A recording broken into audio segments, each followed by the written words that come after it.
any of that. There we go. I don't know if that's going to matter when I upload it or not, but I don't care. Don't do what I say. Simple. Here we go. Everybody can see the screen, right? Yes.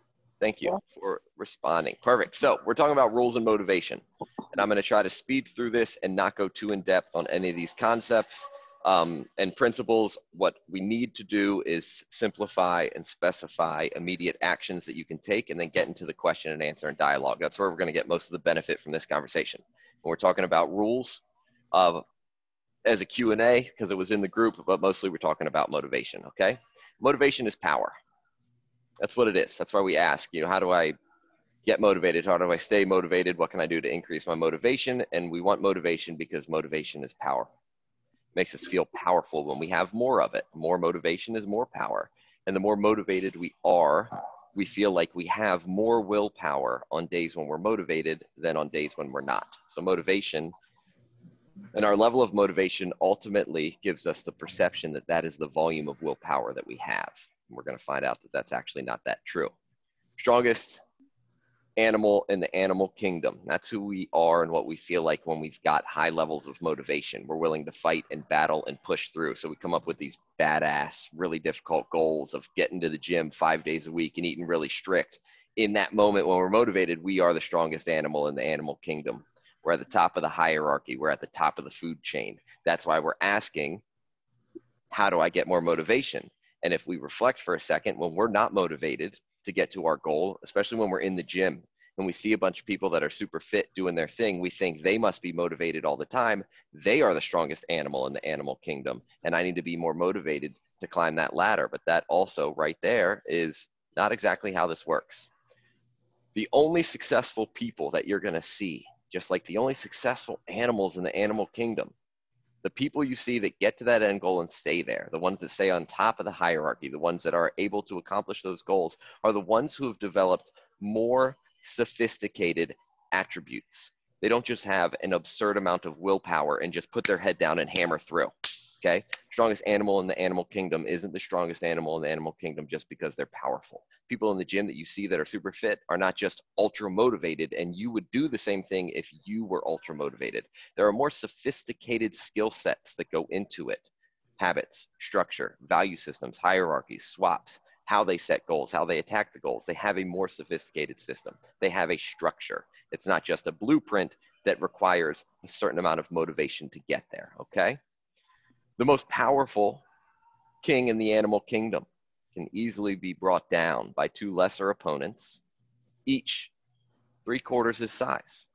This is an example of how willpower and motivation are simply not the thing that dictates it, because the strongest, most powerful animal in the animal kingdom is easily overthrown by 2 lesser opponents that are 3/4 his size. And I think I made the next note. Yep. The second your willpower is introduced to a secondary variable or a second obstacle, you're going to lose. So you have this unbelievable amount of motivation and willpower right now. You're the strongest animal in the animal kingdom. Well, guess what? It takes a very small variable to be the extra variable that knocks you off your feet. Because when you come up with these strategies and you are motivated, you're in complete control. Your whole life right now has a sense of order. You know your schedule, you know your variables. This is how you're going to attack it. And you do. And maybe you attack it for a few days. But the second a new variable is introduced, much smaller than anything that you think should be enough to knock you off your position, it does. Because 2 very small opponents are still going to overpower you, no matter how strong you are. Willpower and motivation simply are not enough. You can't hammer your head through this. You can't put your head down in sand and just power straight through it. That's not how it works. And I'm sure most of you have experienced it. The second you get introduced with a new stressor, a new variable, it throws all of your order into a state of chaos. You're no longer in control. There's a certain level of unknown and unknowable, and you can't handle it anymore. And then you just think, well, if I had more motivation, I'd be able to stick to it. But that's wrong. It means your tactics and your structure and your belief systems and your value systems, they're all screwed up. So you're going to continuously lose every time you think it's just a matter of motivation and willpower. You have to develop more sophisticated strategies. Of course, you're all on this coaching call because you want a more sophisticated strategy with a coach. Yet we still go back to talking about the motivation all the time. If I was just motivated, it doesn't work. You have to adapt to the environment. You have to make adjustments to what is happening to you and the fact that the environment changes. You cannot blindly structure a plan that you think you're just going to power through and that the environment around you is not going to change and then quit when the environment does change, or you're not able to adapt to that change quickly enough in the moment. That's just simply not going to work for you. You have to do it intelligently also. You have to reflect a little bit on what you're doing and what's happening and why. And when I say intelligently, I mean you have to understand some of the variables that come into place and make a more sophisticated adaptation than blindly following some strict rules. Like, I'm keto and now I'm going to a cookout and there's nothing there to eat that I can do as keto. All of my structures collapse and I throw off. And if I was just motivated enough, I'd starve myself. And I'm like, that sounds like a miserable experience. Starve yourself every day to get to where you want to be and stay starving the entire time and ruin all your social outings, or don't be able to adapt to anything. That's not intelligent. That's putting your head down and trying to power through, and it doesn't work. Evolution, in any sense, is a very conservative process. It happens super, super, super slowly, no matter what you see. And most things ultimately remain mostly the same in the end. You are just like that also, okay? It is a very slow process that changes one small variable at a time, but ultimately the structure that is evolving and changing is still remaining mostly the same. It is still equally as recognizable as it would have been. And environments themselves are not static. This goes back to you have your schedule, you have your life, you have your stressors, you have your work, you have your family, you have your commitments, you know all of it, but you know that's not static. Things happen. All it takes is one night of you not getting enough sleep to throw your whole sense of order into chaos. Environments are going to change on you. Some things will change quickly and some things will change very, very, very slowly. The order that is the most real is the thing that stays the most unchanged. And this applies both to your environment and both to you as an individual, okay? The things about your environment that are the most real are not going to change that much. Yes, maybe one week you didn't get that much sleep and it threw you off your game. Whatever your strategy was for your diet and exercise doesn't stick. But guess what? It's still going to get right back to where it was next week or tomorrow or the next day. So just get right back to where it was, because it's mostly going to be unchanged. So you know what you're going to be able to go back to, even though new variables can be thrown at you. You adjust in the short term, then you go back to it. But this is also true to you as a human being. The things that you want to change the most are usually things that are going to change slowly. And then the only things about you that are real are going to be the things that are going to stay the most unchanged long term. And the reason I bring this up is because in the chat, somebody was talking about, am I happy now or am I not happy now? And will I be happy when I lose a certain amount of weight? And there were multiple people that actually brought it up in different ways. It's like, hey, I'm not unhappy with where I am. I just want more. And will I actually be happy when I get there? And the bottom line is, who you are right now is mostly going to be unchanged. And then the strengths and weaknesses that you have right now are mostly going to be unchanged. So your level of motivation to do things right now is probably not going to change between now and you getting to your end goal. So relying on it seems crazy. And who you are now, your mental strength, your emotional stability, how you respond to things, your ability to be adaptive, your ability to try to do a more sophisticated strategy and to educate yourself enough, that's not going to change. It's not going to change as you get progress. It's mind-blowing the number of people that I will speak to each week who's newer trying to come on, and they're like, as soon as I get down the first 10 or 20 pounds, then I'm going to be really motivated and it's going to be easy. And I'm like, not only is that untrue, but the first 20 pounds is basically a guarantee. It's the easiest thing in the world. Everybody and everything you do is going to get you an initial bump. It's what happens at the 3 and 6 month mark that matters. You're not going to be more motivated at that point. You're going to be less motivated and more tired. That is an unsophisticated approach, because what is most real about you and the fact that you can't get enough motivation to go to the gym 6 days a week is not going to change.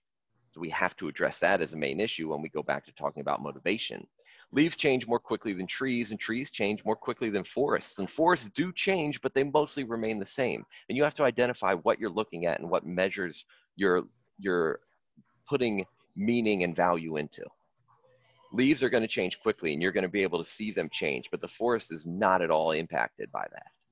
And what are your leaves that you are putting all of your stock into versus what's the actual forest here?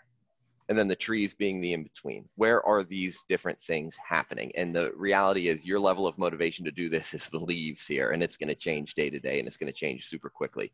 Your level of motivation as to whether or not you want to get up and go in and work hard and be really strict on your diet, those are leaves, not trees. And thinking that if your trees could just, or if your forest, if you think your forest could just change, you'd be fine. It's not going to happen. Motivation will always be the leaves. Motivation will always be the leaves. Motivation will always be the leaves. Your fear, your discomfort will always be the leaves. It will never be the forest. That's not how this works. You will mostly remain the same. Bottom line, you will mostly remain the same. Now you can change the forest and you could do it in a positive way, but we're changing a forest here. We're not changing leaves, and you can change the leaves and decorate them up all that you want, but the forest remains the same and you will mostly remain the same no matter what. So if we can start addressing the things that matter, we're going to get there. Motivation is not the thing. Inside, it all feels the same. Now, this is an early principle that comes up that people fight against really, really, really hard. But it's one of the oldest pieces of wisdom if you go back and you read every intelligent person and every intelligent mind since the beginning of time. The Stoics talked about it 4,000 years ago. It is still true today. Inside, it all feels the same. And what that means is small victories versus large victories. After the initial very, very, very short-term high, you come right back down to the same point. Same thing with defeats. Now, some defeats are harder than others, but inside, ultimately, you're going to feel in the exact same place as you were. People that are like, I will be happy after I lose this 100 pounds. Guess what? You're going to feel the exact same. You step on the scale once, you'll see that you were down 100 pounds, you'll celebrate for 24 hours, and the next day you're going to wake up. And if you were miserable before, you're going to be miserable now. If you're uncomfortable before, you're going to be uncomfortable now. It's not going to change. Same thing with the defeats. But pretending and putting happiness off until the end, because that's when things will feel different, is a lie. And it's setting you up to fail. And it's what we circle back to with the motivation that sets us up to fail. Same with the defeats. Those who win are more likely to win again, okay? If you win one battle, your odds of winning the second one go up. If you win the second one, your odds of winning the third one go up. If you win the third one, the odds of winning the fourth one go up, and they go up rapidly.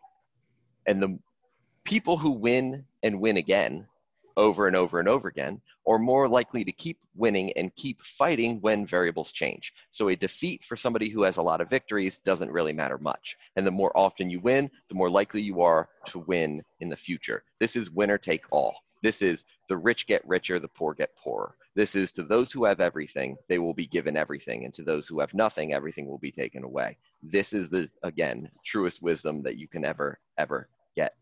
And those who lose are more likely to lose again. If you lost once, you're more likely to lose next time. If you lost twice in a row, you're more likely to lose again, and you're more likely to lose again and again. And those who lose again and again are more likely to quit very easily. And I don't know if that was the last one.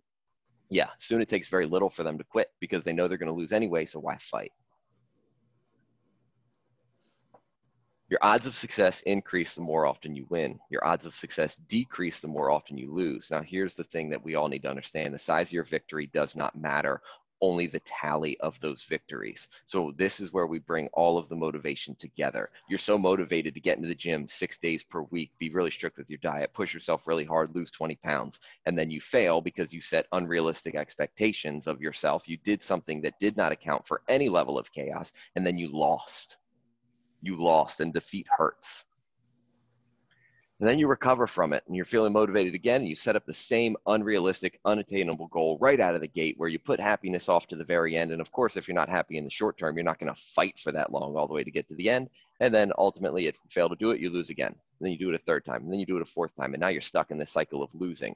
And the tally of your losses is only increasing. So the odds of your success is plummeting and you're never going to win. And now you're sitting here. I don't know if you're 40, 50, 60 beyond. I don't know if you have 20, 30, 40, 60 pounds to lose, but you are in a position where you're never going to win because you're continuously repeating that cycle and you know it and you can feel it. The tally of your defeats is so high. How do I get motivated to fight again? And it's like, well, honestly, if I've had my ass kicked that many times in a row, I wouldn't feel motivated to do it either. And then you punish yourself for not being motivated enough. But really, it would almost be idiotic at that point if you've lost that many times in a row to be motivated to go back in and get your ass kicked again. But that's what we're talking about. A more sophisticated approach would tell you that what you're trying to fight is a bad choice. But then on the flip side, the more often you win, the more likely you are to win again. And it's only a tally of the victories and not the size of the victory that matters. So for the people that are like, I'm an all or nothing kind of person, you already lost, game over. Don't even show up to the fight because it's impossible to win. If you're a perfectionist, it's also impossible for you to win, game over. Tallying the victory is not the size of the victory. So it's like, I don't give myself any credit until I've lost all 100 pounds. And it's like, well, that is a miserable existence and a miserable journey. You know, it would be a lot more effective is if you tally every single step along the way, because at the end, it would take thousands of victories to get to your end goal. And you are invincible at that point because the tally is through the roof. And we're just looking to tally victories. You want to get motivated, go back to the phase 1 and phase 0 and the things I've talked about, where you have to put a literal scoreboard that is visual, that has just a tally of victories. And then if you're feeling motivated, put one victory on the board. And then you wake up every day. If you haven't been on these calls, you're missing some lessons here. But if we put it all together, what's the smallest change that you can make today that would push you forward in a positive direction that you would make today? What is the smallest thing that you could do that you're willing to do right now? Well, that's one victory. And if you do that every day, you're going to be in a great place. And the good news is that it doesn't have to be the same thing every day. Today it was I drank more water. Tomorrow it was I went to the gym. The next day it was a little bit of broccoli. Where we lose is when we commit to that one thing we're going to do all week. And then that unexpected second variable knocks us off because we cannot defeat 2 of them at once. Even if they are half our strength, we can't defeat 2 of them at once because that's not how this works. You have to be a little more sophisticated and you have to be a little more flexible. So it doesn't matter what thing you do, just that you do a thing and start tallying victories and you don't look too far ahead. So what is the smallest change that you are willing to make, that you can make, that you are willing to do right here, right now? Do it, and you start to tally your victories. How do I do this? Tally your victories versus tallying your defeats. And then a more sophisticated approach is to break down things to the smallest variable that is within your willingness to make a change on and tally those as victories. So I wrote this down somewhere because it's, for me and the Michael philosophy that I teach, this is what it's ultimately going to come down to. And if you want to talk to anybody about it, talk to Maggie, because she's been hearing my brain for 11 years. Everything, the Michael book, is going to come down to this. Rules are not real. Rules are temporary structures to give us order that we can use to move forward and give us understanding, but they're not real. The only thing that's real is principles. And when you understand the principles, you can rewrite your rules every time you need to. You can bend and break your rules every time you need to because you can hold true to the principles. We always adapt rules and we put them into place, but they always refer back to principles that push us forward, okay? And the principle here is that you need a tally of victories. So there is no rule to how small you can break down your victories. It only comes down to what is the smallest change that you're willing to make right now that is a victory. And the more often you can do that, the more successful that you are going to be, because it just equates to a total tally. You want motivation? What is literally the smallest thing that you could possibly do today that would give you a positive step forward? And since I already know you, if I were a betting man, betting money, I would say if every single one of you just grabs a glass of water and drinks it and goes to bed 30 minutes earlier than you normally do, or grab a piece of fruit or vegetable, do that, drink your water, go to bed. That would be 3 victories that you could tally on your board that would have a huge immediate impact. Like, it's literally that small. If you're on this call and you don't think you've exceeded the minimum amount of water that you could drink that would be healthy, you can drink it right now while we're on the Zoom call. Like, that's what we're talking about in terms of tiny victories. And that would have a massive effect on everything. And you would just start tallying that up. How do you get motivated? You shrink to the smallest level of victory that you can make, and you start to increase the tally of those victories. But it's only real if you can measure it. So the one more thing I will loop back to before we open it up to Q&A is if you cannot measure it, it's not real. So when I talk to you and you say, I'm trying to eat better, I'm trying to get to the gym more, I'm trying to do more vegetables, what exactly, and I mean step by step, are you trying to do? And what is the outcome? And if you don't have it, it's not real. Sorry for your luck, but you're not trying to do any of those things. Face the reality that you're just saying that you are to make yourself feel better, but you're avoiding trying because you're stuck in a defeat cycle where you know you cannot compete anymore and your odds of losing are increasing, so you're avoiding any real risk of failure. Whereas if you're like, well, I'm trying to be more positive, no, what specifically are you doing and is it working? Then it's real. Otherwise, it's not. So it has to be something that you can measure. So you break it down to something that is measurable and you put it on a scoreboard and you measure it. And you get to determine the size of it based off of what you need. That is how you become more motivated and you stop mistaking it for some sort of variable that the strongest in the animal kingdom have and that you are lacking. It's simply not the case. Every single person that you see and that is around you has the exact same amount of motivation and the exact same amount of willpower. You're just using it to fight different battles than what they are using it for. So cut yourself a little bit of damn slack there because you have different battles that you have to fight. And it's going to require the same amount of willpower. And for those of us that have life or emotional battles that are big, you can't just abandon them to give more motivation to the gym. You're going to die. It's not going to work that way. But you could shrink it down to the smallest thing that you could do as a victory that is guaranteed. And then you could fight both your battles at the same time. That's what it comes down to. I'm going to stop the screen share. We got somebody in the chat and then ask questions, especially those that were in the conversation in the Facebook group. Go. And I got 12 minutes for questions. Malma and Dana, you usually take the lead here for everybody. Let's hear some questions or thoughts. Dana. You guys are the leaders, so you gotta do it for me. I want to say something to Dana. I've been following your Facebook chat today, and the voices talk to me all the time too, you know, but mine is more negativity. My voices are always cutting me down. But then all of a sudden, Michael's voice is in my head over these years telling me, don't be so negative on yourself. You know, and, I mean, even little things like when I lay down to do a bench press, I hear Michael saying, if you don't roll that bar up against those things, don't lift it. You know, just little things like that. Or when I start beating myself down because I've eaten what I shouldn't eat or have done something, I'll say, oh, how stupid of you. You know, then he speaks up at me. He doesn't know it, but he does. So just, you know, listen to what Michael says and let that voice come in and talk to you when he's not around to talk to you.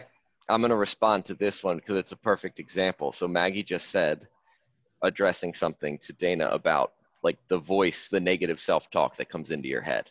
Well, here's the difference.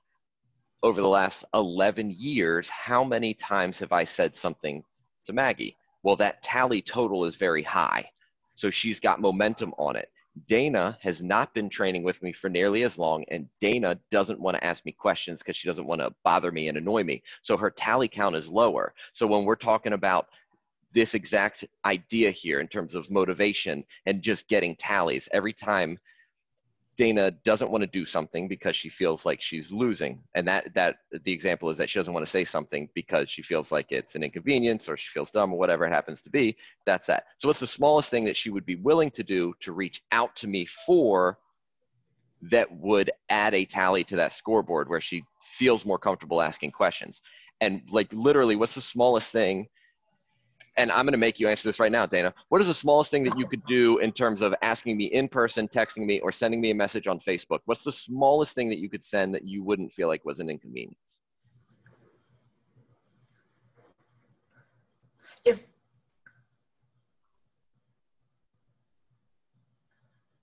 Well, it would depend on the question. No, that's what I mean. That's what I mean. Independent of everything, what's the smallest thing that you could do that you wouldn't feel like would be an inconvenience? Just text. Mm-hmm. Well, I will say the Facebook group, because then I feel like it's not intrusive because you just answer whenever you answer. So, all right. So that's a fine example because it's even there. I can see a couple of you ladies thinking harder than you need to. You just post whatever, like your thought is, just post it in the Facebook group.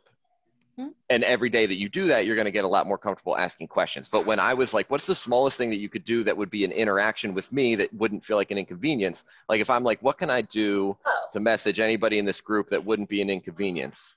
Okay, I just said, hey, thanks for today. Boom. And then if I texted that every single day, eventually I'd feel comfortable enough to ask a little bit of another question or send a second text or third text or fourth text. Like I would build up over time because I got more comfortable with it. And it like literally that was the smallest thing that I could think of was, hey, thank you.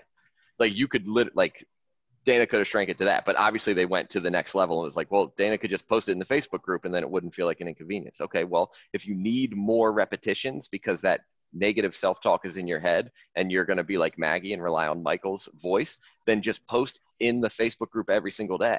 And then that would be a tally, right? So in the past year, how many times did you post a specific question to me in the Facebook group? And let's just for the sake of argument say 0. And then today you posted a whole bunch. Okay, now we're at 10. Okay, well, tomorrow you do 10 more, and tomorrow you do 10 more. And if you did that for a year, then it would be 3,650 times that you did it, and then you'd be very comfortable. And if somebody was like, hey, Dana, like, I don't know, I don't want to talk to Michael right now, and you'd be like, oh, it's easy, watch, like this, he doesn't care. And you'd be super strong because you have so much momentum and such a big tally of an actual visible scoreboard. You would be in a much better position to help the next person with that battle, and you wouldn't be afraid of losing. And then if you posted or you sent me a text and I didn't answer it, didn't respond well, you'd probably be like, oh, it's no big deal. Like I've asked them 3,650 times. This is the first, like, no, whatever, we'll just ask again later. Who cares? Like that's naturally what you would get to. Same rule applies to everything all the way across the board, no matter what. Everything to do with nutrition, everything to do with fitness, everything to do with the scale, the exact same rule applies. Tally the smallest changes you can do. Dana, other thoughts, other questions? It took me a long time to realize that Michael's busy, and he's busier now than he's ever been. And it took me a long time to realize that if you don't ask Michael a question sometimes, if you just compliment him on something or say something, he's read it. He knows it, but if you don't come right out and say, Michael, what can I do about this? Sometimes he's going to answer you or anybody because, you know, he reads them all. Yeah. I learned that early on. And I think too, a lot of Michael's, I've known him since he was 25 years old. You know, that's when I first met him. And I would go into the gym and I would say, I can't do that. I can't squat like that. And why can't you squat like that? I don't know. My body won't let me squat like that. And damn, if I didn't come in the next week, he'd have a thing already where he had gone and researched why somebody at that time, 70 years old, couldn't squat like that. And then he would explain it to me and everybody else that was around in the gym sometimes, which that just tickles me because, you know, I thought at least he's listening to me. He's, you know, he has my concern. So ask questions. He'll answer them eventually. All about that repetition. So there were some people who made good comments in the group. And if Dana, you're asking a question, then thank you, because I was trying to provoke some. So let's hear it. Okay. So I know, like, when I first joined the gym, I remember you asking me to set a goal and have it be very specific. And then I went the whole kind of ping pong.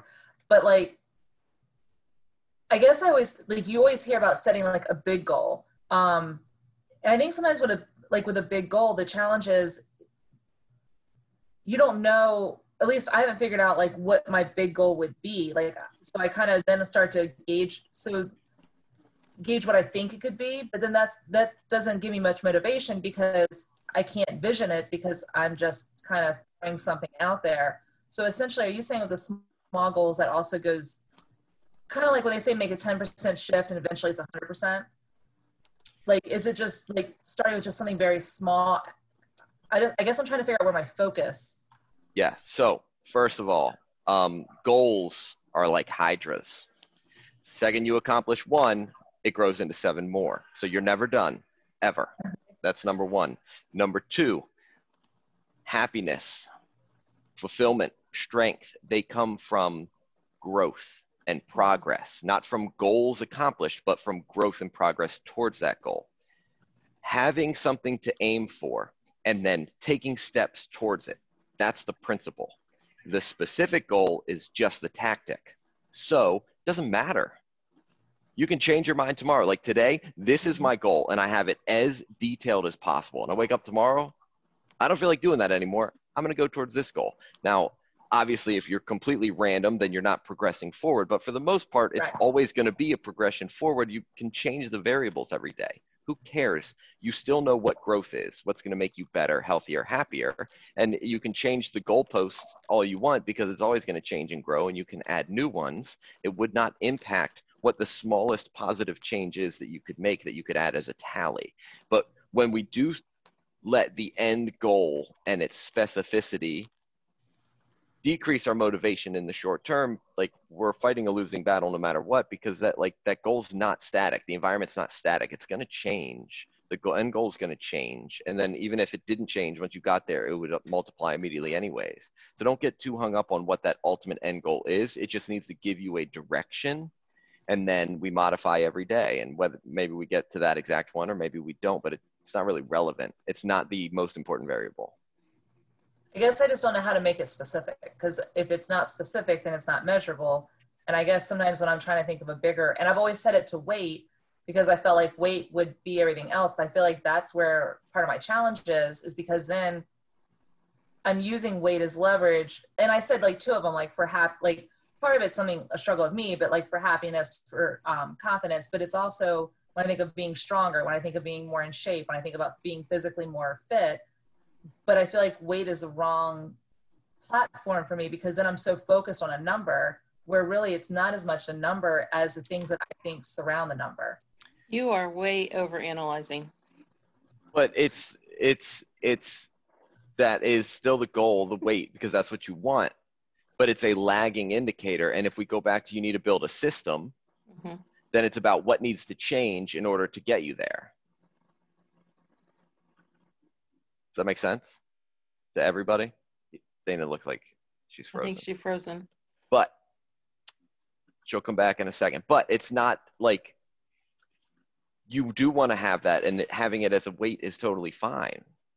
But what are the variables that need to change that would get you moving in that direction? And there's a whole bunch of them. And like, okay, if I want to lose weight, I need to do X, Y, and Z. What are all the leading indicators? That's a system. And then systems are practice. Practice implies infinite failures over and over and over again. So what are the leading indicators that you're going to practice that you know you're going to screw up on a whole bunch of time that will ultimately lead you to your goal? That's a system. When we're like, okay, well, the lagging indicator, the scale as a metric for whether or not it's going well is wrong. So it's like, okay, well, I know that if I want to lose weight, I need to increase eating vegetables. Okay, well, I'm going to practice different methods of cooking vegetables. How many days did I practice cooking different vegetables? You add up a tally because you know eventually it would get you to the weight loss. Don't over-qualify the goal, over-qualify the system. So don't negatively vote down the goal of weight loss because it's a fine goal, but you are right that it's the variables that surround it, but it doesn't mean that it's not important to you. Now, saying that the weight is the most important without evaluating it further is wrong because it traps you. However, denying that it is of value to you is also wrong. Like if you want to see the number on the scale go down and somebody tells you that you don't need to worry about it, yes and no, but you do worry about it. So you're going to continue to worry about it. You're not going to stop worrying about it, at least not yet. And that's okay. But I think I only worry about it because I make it my focus. Like for me, the most, like if you were to say the top 5 things that I would like to do to change my health, weight would be the last. Because if I could run a mile without feeling out of breath and like I was going to fall over, if I could do certain things, to me, those are more impactful than the weight loss. But when I put it on the weight loss, then when I'm not seeing it moving and I'm getting on I would still get on a scale every day, but there's a difference getting on a scale every day when it's not your main focus and getting on a scale every day when it has become your main focus, because then it can become discouraging because it is going to vary. And it is like, I know that it goes into being tired and other things. So if it's something where in my mind, really it shouldn't be my main focus, but I've made it my main focus, it's like, in a way, I feel like I'm almost setting myself up for failure because you are. You are. So here's the equivalent. Here's the equivalent of it. My goal is to have $1 million in the bank account. And every day I'm waking up and I'm looking at the bank account And then I'm deciding whether or not I'm a success or failure by looking at the bank account. Well, guess what? You can look at the bank account all day, every day, and it's not going to change it. But I guess I'm looking at it as like, if I am, okay, in that scenario, if all of a sudden I'm working and working and working, but then other things have happened. And so even though I'm working harder and I should be making more money because of other things, I'm still looking at my bank account the same. And if I've based everything off my bank account, that's where it can be discouraging. But the bank account's giving you, feedback, and it's a lagging indicator. So you have to change your expenses and how you're making money before the bank account changes, right? And if I don't pay my mortgage for the next 6 months, my bank account's going to look like it's going up pretty well, isn't it? Right. But that's not really giving me the best kind of feedback because I'm not paying my bills. And even still, I know that looking at the bank account more often isn't going to impact it. I have to change the other variables that would change the bank account. And the bank account's giving me feedback. And that's what I've chosen as my value. And that's okay. But I still have to put value into the things that would change the bank account. Otherwise, it doesn't work. So the bank account can't be the top of the hierarchy without the pieces there. So the scale can be the top of the hierarchy as long as you have the pieces there, because you know the stepping on the scale doesn't change the scale, and the more often you check the scale doesn't impact it.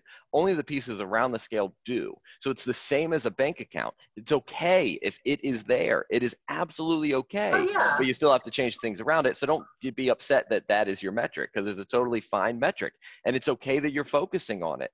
If that focus allows you to adjust the variables that impact it, then let it be that. You're not wrong. You're trying to convince yourself as to what would be the perfect system of values and hierarchy and metrics. It's an all or nothing, like you said earlier, or a perfectionist, but you have to let it change and you have to adapt to the environment as it's changing. Your scale is your bank account, and that's totally fine. How would you go about growing your bank account, and what would you need to change to impact your bank account? The same philosophy that you understand with your work applies to the scale. Exact same thing. And if we're really talking about what you're doing at work, like, okay, we got to leverage a couple of systems here. We got to change things to make them easier. If something doesn't go right, you go back and you evaluate that system and you try to improve it. Same applies with what you're doing for health. You don't try to train a new person at work, have it go poorly, and be like, I'm shutting down the whole business. But we do that with our diet plans all the time, instead of being like, okay, well, let me try this differently the next day, and differently the next day, and differently the next day, Well, because eventually it's going to impact the bank account. Eventually it's going to impact the scale. I guess where I'm saying, it's like, okay, so work would be a good example. So like for my job, like there's 5 main things that I have to focus on, but there is a top hierarchy, which in my world, it's to grow sales. So money becomes the first thing. So, but so in that case, like while I have 5 things I have to focus on, I have one main subject, but my one main subject is appropriate for what I have to do for my job. And the one main subject that's appropriate for the scale is green vegetables, and green vegetables is your sales. And the more green vegetables you can figure out how to fit into your daily routine is the exact same as you increasing sales at work. It is literally the same thing. And if that's your scoreboard of green vegetables, you have just solved every problem you have had mentally and physically in the gym in the entire time that I've known you. If you just say that sales is your green vegetables, I would bet my life savings that you will be successful. If you go, oh, Michael, that makes sense, I would bet my life that you'd be successful. If you just go, oh, green vegetables at home is my sales. Guess what? You didn't go to the gym. You didn't eat right what you were supposed to eat on the weekends. You didn't get enough sleep. You didn't drink enough water. But my God, you got the sales of the green vegetables, so you're going to see the progress. There's no doubt about it. You have those 5 things to focus on, but that's your number one. Boom. Dana, you are so successful with that exact system. Okay, so that's kind of what I'm saying, because I've been making it my weight, and I don't think my weight should be it. It's in the top 5, and it needs to have a focus, but I've been putting that as my top, and I feel like that's not, like, it will get there. Yes, you're right. It's throwing me off. You're right. Your weight is your bank account, and green vegetables are your sales. Okay. 100%. Yeah, that's what I meant. It's not that I don't want to lose focus of it, but I think I've been making it my end all be all, and it's really not. It's in there, but there's other things that are more important, if that makes sense. Like what? Being able, like I said, being able to feel like I can run without being exerted at a quarter of a mile. Being able to come in and build weights, eating better. Stop. Perfect. Perfect. That's the same as, yes, I need to increase the number in the bank account at work, but coming into work every day and enjoying the processes that I'm doing is important. Right. That is that's the same thing. So it is absolutely okay. Do not beat yourself up about the scale being the thing, because it is the bank account. Other things are more important, but the bank account is still giving you feedback. And the more the bank account improves, the more freedom you have to do things within the business because the bank account has improved. The more the scale gives you the positive feedback, the more freedom you're going to have with the other variables. And they are more important, but that scale is still giving you the feedback in the same way that the bank account is. Your system and your values are correct. Your struggle is that you're trying to rearrange it because you think you're not correct. You're trying to shift your values against who you are already. And I'm telling you, leverage who you are already because it's right. Stop competing against yourself, because all the same things that you're doing at work and applying them are the exact same if you leave the scale in its correct position based off of what you're doing right now. You will be more successful. I think you have all the tools right there because they are parallels to everything. Yeah, because I'm like, if I want to be 170 pounds, but I also want to run a mile, I could run a mile, not be 170 pounds. Yep. Do you know what I'm saying? Like, yes. But yes, be in more shape and I would lose weight, there would be things that would still happen. But so that's kind of okay. Yep. And we can draw that parallel back and forth with exactly what you're doing at work over and over and over again until it is absolutely ingrained in your system, because from everything I know about you, that would be a really good parallel and analogy to build for you. And we can just circle back to that over and over and over again. Okay, cool.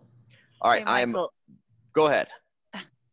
I'm not sure if you have discussed in previous videos about, when you're setting up the goals, in the business I work with, when we are setting up goals, we use a system that we call SMART. And it basically means that your goal needs to be specific, measurable, achievable, relevant, and time bound, right? Like it has all the elements so that not only you can work towards that bigger goal, but the smaller milestones in between that you get to celebrate, measure against the bigger goal to grow the bank account, right? So if you haven't, I can share a template for future discussions. But I think that parallel to other business, other aspects in life is very helpful for this discussion. Absolutely. Oh yeah, because you can see all the pieces that go into it. And Michelle, if you want to drop that that template into like the chat, not this chat because I'm going to close it out, but if you drop it in like the email of the Facebook group, we can just start a library with that. I will, absolutely. I love it. If you guys have thoughts or questions, comment them on Facebook so I can circle back and answer them. But I'm 9 minutes late and I got to hurry up and get home to take the kids. So thank you guys. This was awesome. I'll upload this and then the conversation with Maggie from yesterday. All that will be uploaded. Send me a text, comment on Facebook. You guys are the best. I had a lot of fun. Thank you. Thank you guys. Good night.